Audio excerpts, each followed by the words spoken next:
Alright, so I'm just gonna do a little video on the older trains and the newer trains. That's mine. Yeah, it is. Anyway, one thing about the older trains compared to the newer trains is that these trucks right here are metal and these are plastic.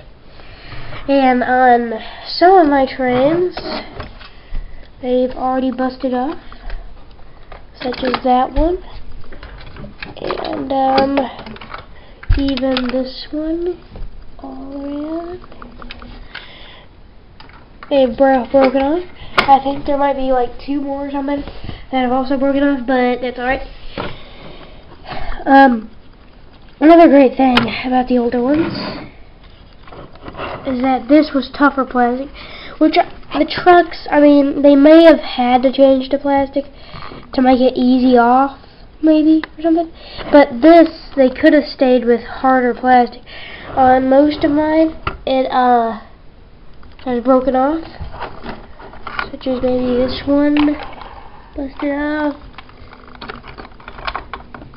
and a couple others.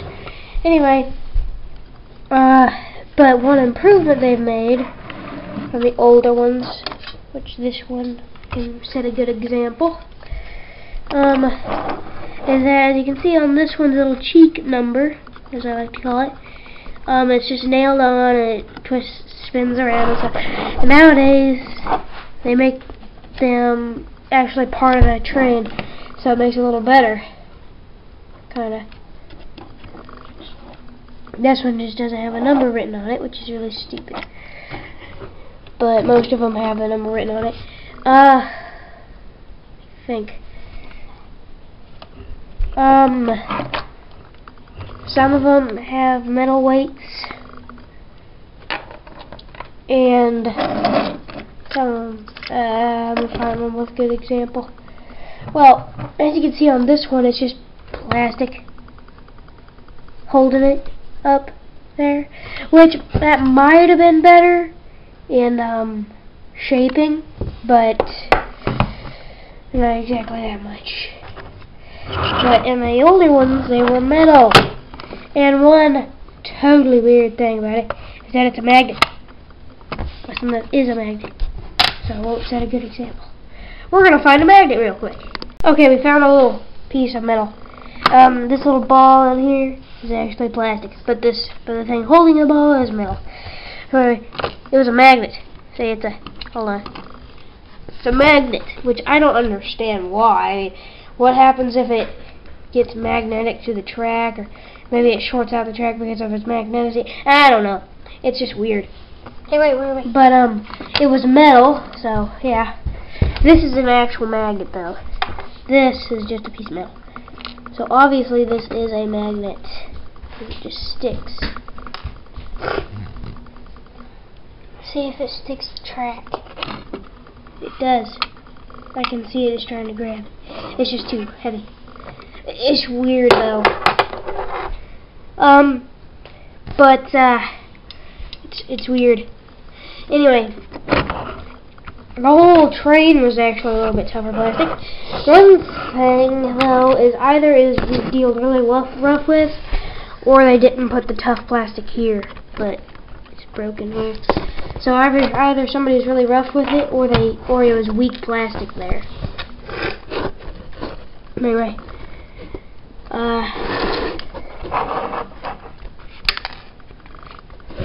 yep. Oh, and one other, they had metal horns instead of the stupid plastic horns. Which the metal horns, I mean, these are a little old, so they're kind of, you know, not exactly perfectly shaped. But they could use metal horns, and it's a little better than these horns. I broke off.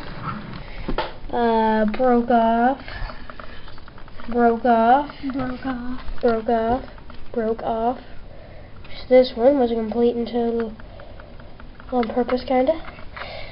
This one broke off before we had it. This one broke off before we had it. This one, I don't know exactly. It's too old to tell. This one broke. It didn't break off, but it broke.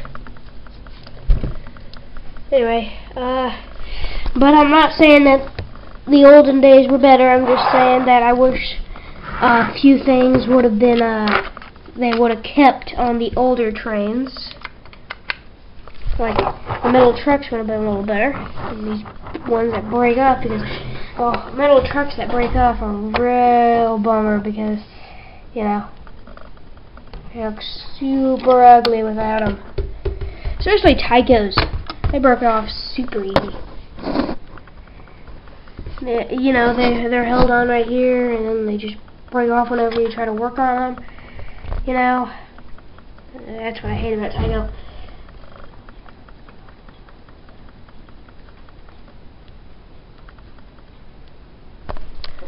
Here's the horns.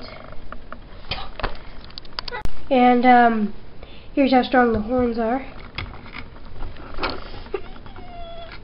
Oh, that's my nail. Ow!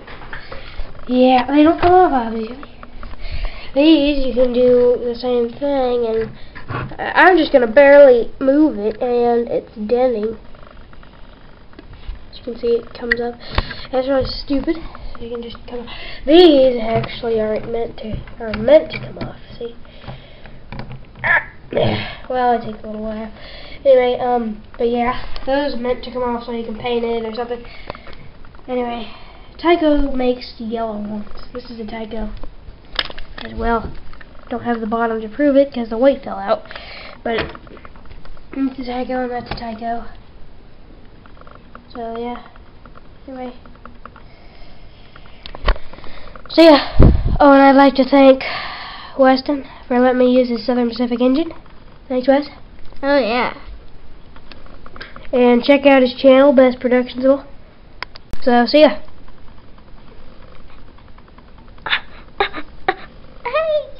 See ya.